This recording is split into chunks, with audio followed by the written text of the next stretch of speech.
Welcome to Amy's Bookshelf Reviews podcast.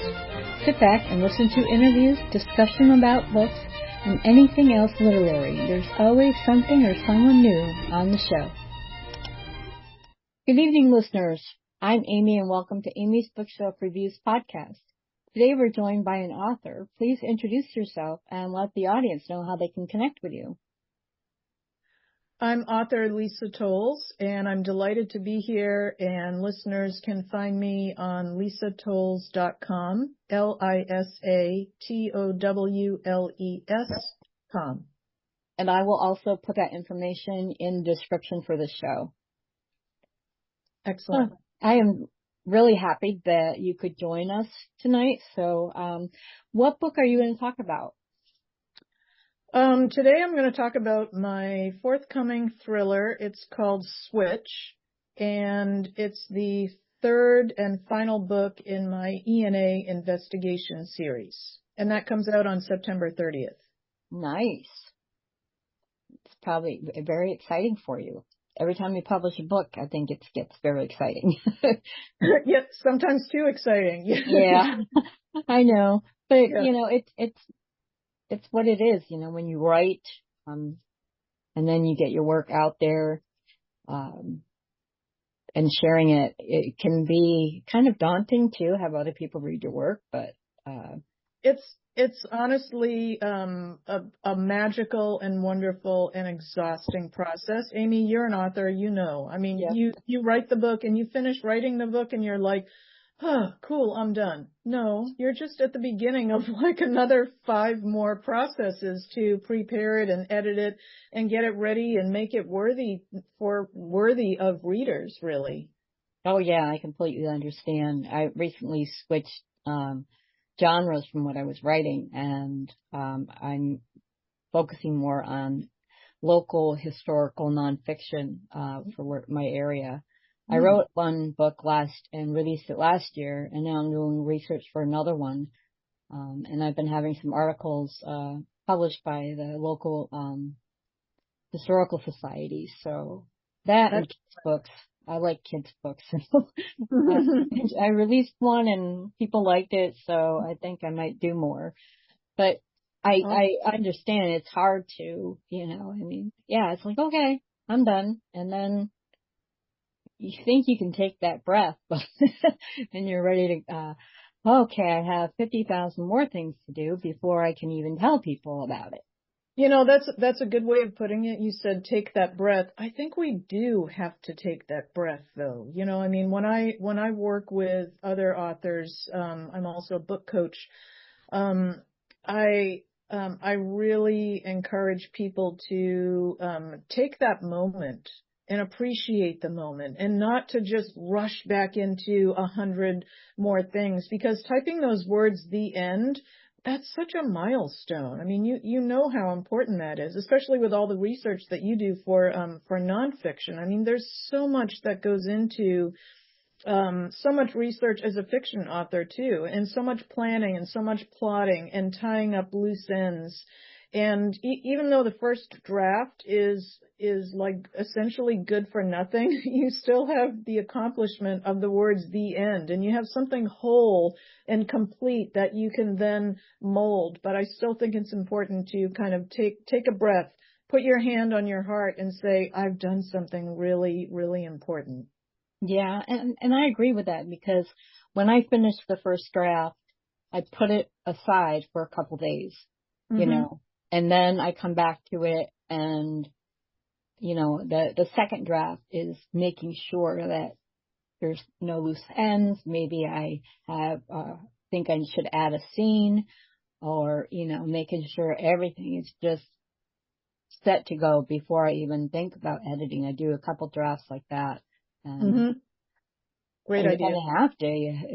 If you don't, you're kind of in trouble. Well, especially with the, I write kind of complex crime thrillers, espionage thrillers, and there are subplots and there are layers of the story, and there's, you know, the number of edits. Like sometimes I tell people that if you hate your book by the time it comes out, you've probably edited it enough. Because that means you've read chapter 1 so many times, and oh my goodness, you're so tired of it at that point. But even though that's true, you're still bringing fresh eyes and some level of refinement every time you go back and polish it. And with my books, I definitely need a lot of eyes on them, and I need my own eyes on them at the very end too. I have a lot of different types of editors. I have beta readers. I have sensitivity readers. And even at the end of all that, when I've incorporated everything, I do what you were just talking about. I read it myself 2 or 3 times at the end out loud just to make sure I didn't miss anything. And I always do miss things. And I'm always thinking, how could no one have seen this before? But it happens. Yeah, and that's what I was going to say too, is a lot of authors don't read it out loud. When you read it out loud, you're forced to read every single word, and you'll know if something, is missing, or maybe you transposed a word, like form and from. Mm-hmm, mm-hmm. You're not thinking about it until you say, wait a minute, that doesn't make sense. Yep. And then it helps you with your dialogue to make sure it sounds like it's conversational, not just, like narrative as the story is. So. Yep. Good point. I read it out loud, and then I have my computer read it to me so I can sit back, close my eyes, and listen. Oh, I don't do that. That's an interesting tip. Okay. Yeah, Adobe, their Acrobat Reader, or now there's more AIs that will do it for you. Microsoft Word, actually, they did an upgrade not that long ago, and when I had them read it to me, there's actually inflection, not just reading the words. There was like, Okay. the AI knew how to, make that sound like it's supposed to sound. So it was really interesting, and I have them do that every time, because, I may read it. Then I put it in the format of how it's going to be read. Like, I'll load it to my Kindle and read it, because I've seen things. I'm like, wait a minute, I didn't see that before.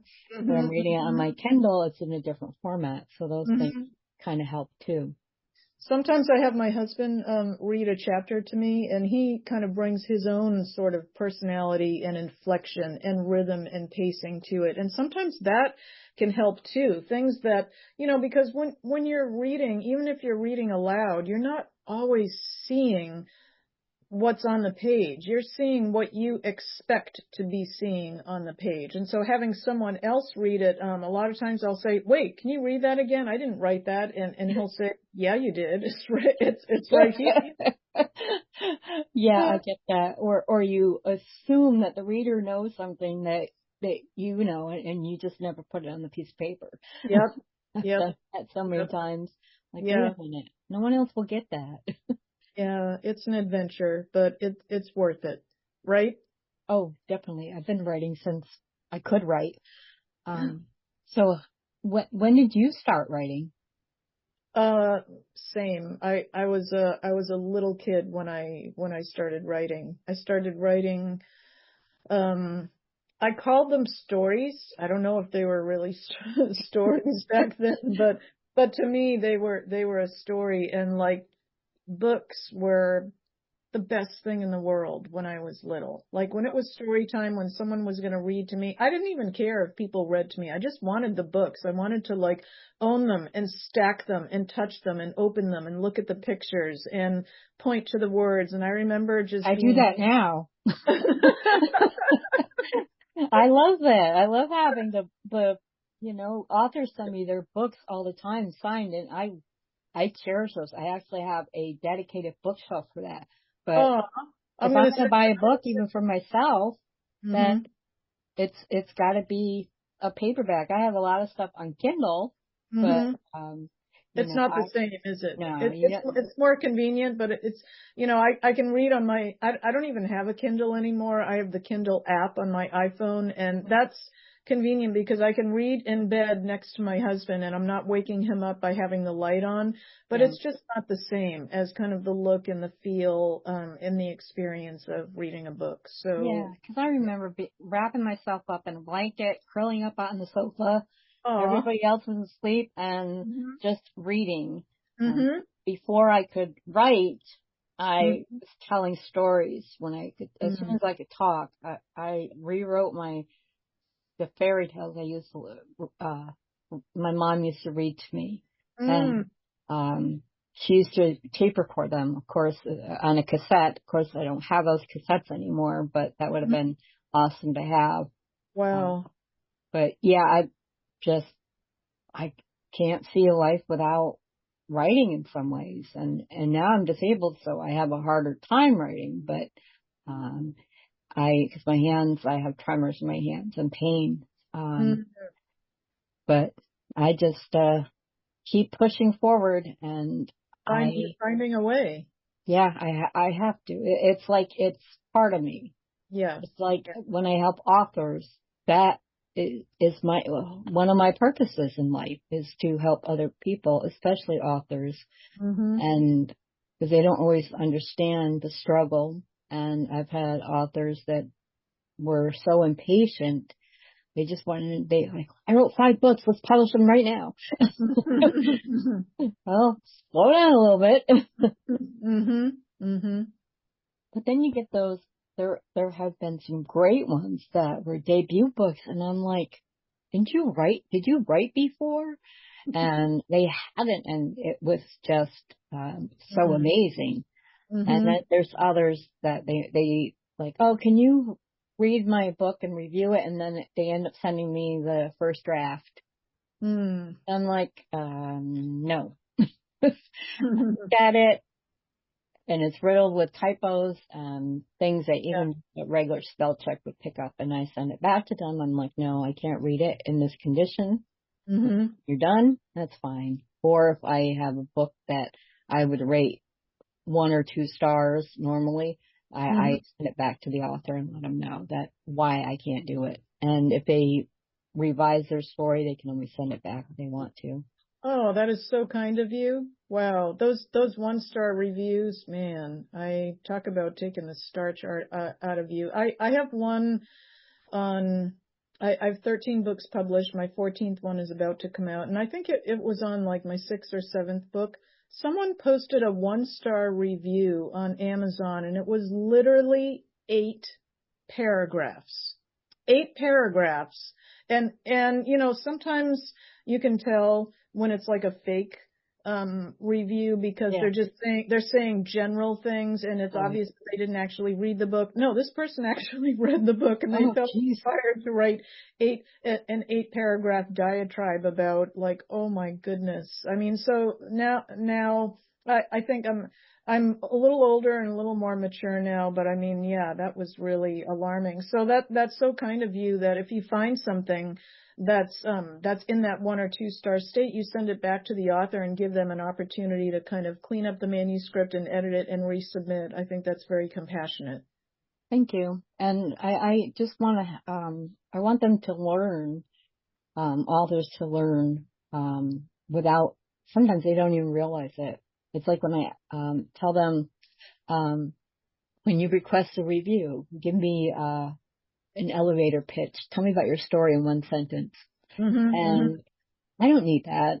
To be honest, it's so they can think about it and Mhm. they'll know. They'll like, oh yeah. I mean, because it's Mhm. not that easy coming up with 1 sentence to describe your book, but if that gets them to do it, Yeah. then they'll have that and then they'll be like, oh, I can use this other places. So Exactly. Yeah, I think those elevator pitches are so important. I think a lot of people don't know what their book is about. And honestly, I just finished writing a book that I'd been working on for about a year and a half. And if you asked me what the elevator pitch of that book is, I have no idea at this point. I'm too close to it. I just finished writing it. I need space and I Yeah. need distance from it before I can reflect and say, oh, okay, it's really about this character and this is his core pursuit in life and in the story right now. And then there are some other topical crimes and details that happen, but ultimately this is what this book is about. I think it's, it takes time and craft and reflection to reach that, but I think it's a really great question to ask authors. Because that way they don't realize that they don't know. I mean, if somebody says, so what's your book about? So I Mhm. try to, let them know about things. And I call on my author, anybody that I've read for and reviewed for, I consider them my authors. They keep coming Aw, back. I've been doing this is my 11th year of wow. doing reviews. And when I started, it was when Amazon was just a bookstore. Mhm. Mhm. So it was, Mhm. I enjoy doing it and I read a lot of people's work and I help them promote their work and I work within their budget. Even if I do editing for someone, I'm like, okay, tell me what your budget is. I Mhm. tell them what my regular rates are and then I'm like, all right, what's your budget, And then I always do it a little bit less than their budget. So, Aw, but I yeah. don't sacrifice quality or anything like that. I think it's Mhm. very important that sometimes you just because I know what it's like to not be able to afford a lot of, cost for promotions or for editors, high price editors and stuff like Mhm. that. And Or publicity, yeah, PR can be exactly. so expensive. Yeah. It definitely is. And it's like I promote more for other authors than I actually do for myself. Mhm. And I'm Mhm. starting to take a little step back, especially on the weekends and scheduling my time so I can work on my projects and also be able Mhm. to read and write reviews.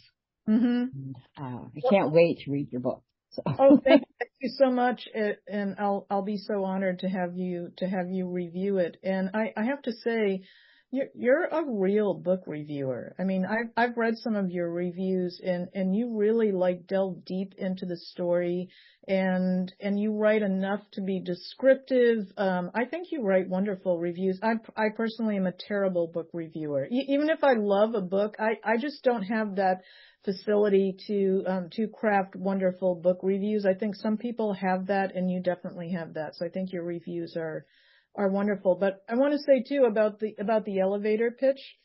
One thing that I do is when I submit a book to someone who I ask to review it or a paid editorial review, I send them my book trailers. So book mm, trailers, I think, are a really important publicity tool. And the ones that I make are less than a minute, like 59 seconds. So it doesn't take long and it doesn't give a lot of detail. But what it does is it will show the reader how they're likely to feel if they read the book by providing like the vibe and the atmosphere and the pace and things yeah, like that. I totally agree. Yeah.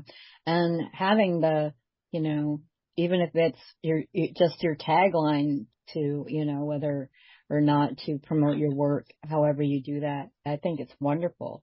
Um, Mhm. I do offer some authors when they get the review done, I'll do a video review and create it for them and do a short like promo book Oh, thing. nice. Just something small and simple and less. It's usually less than. Actually, it's definitely less than a minute. I always make sure they're less than a minute. Mhm. But then they can use it. Even if I go on YouTube, they can go to YouTube and save it, and it'll save to their channel, or they Mhm. can share it on other social media. So, Mhm. Mhm. That's awesome. so you mentioned you were a book coach. Yeah. What exactly does that mean? So The way that I work with people is I have a consulting business, and I've actually, even before I formed the consulting business, I've been working with authors as kind of a pro bono coach for like 15 years. You know, I mean, I feel guided by the same heart-centered purpose that you do. I want to help authors. You know, when I was first getting started in my writing career 20, even more than 20 years ago, no one helped me with anything. I was Oh, just, I was there too. I was just like blindfolded, like walking through the woods, trying not to like die in the process. Yeah. It just wasn't pretty. And so that's why I feel so, so motivated to help, especially debut authors or authors that have like one book published, to help them have a better launch to their career than I did. And the way that that's manifested as a book coach is I help authors with kind of outcome-based programs. So I don't like charge for a certain number of sessions. I have like, you know, a breakout program for authors. For example, someone who's just written their first book and they have no idea what to do with it next. They have no author platform. They're just not visible anywhere online. And I help them, I help put them on the map. But I mean, a really important part of my platform is teaching and empowering, so that at the end of our process, they will feel like like they know how to continue the story the next time they have a book published. They know what channels to go to. They know what to do. And really, I want to make marketing less scary for people. And then Oh, I also yeah. have another program that's called a mastery program that's for more experienced authors, or it might be for returning authors, someone who wrote a book 20 years ago and now they're coming back to it and they've just finished another one, and the publishing landscape is completely unrecognizable, Oh, and they're, yes. oh my God, well, like, what is this place? I know. So that's another thing that I can help them with. So I have two programs, but then I also have some a la carte um, services and collateral that I can make for people separately. And then also I can kind of customize it. Like you were saying too, you know, if someone says, I kind of need some of the elements in the breakthrough and the mastery program, but I only have like this much money, then, you know, come to me and we can talk about it, and we can do something that will work for what someone needs and for their budget. Yeah, that that's amazing. And actually, you're the first person that I have talked to that does stuff similar to what I do, and then will try to do their best to work within an author's budget. And I think that's amazing. I just refer to myself as a literary consultant because I do. I've I've published books for people using, you know, like Ingram Sparks or KDP or something like Mhm. that. Mhm. Help them through the process, you know, the DIY, but it's me doing it for them, Mhm. um, going through process of promotions and sometimes creating covers. And Mm. I hate that there are those, and it's fine for people to use, but you know, they have those templates out there, and people use them, and what happens is a lot of people use them. So they see a reader sees one template and they think all the books are related. There's this one that's got a lot of purple in it, and it's just Mm. like, oh, that's not good. I tell them, like, you make a rectangle and fill it with just color and then put your title on it is a lot better than using one of the templates. Um, Right, that other people are using. Yeah, I mean, I think that's a good point, because, you know, we want to do more than just be visible with our books. We want to be memorable and be singular, you know, so having a cover, there's really so much importance to a cover, to the typography that you use for the title and for your name. I mean, so much goes into that. exactly.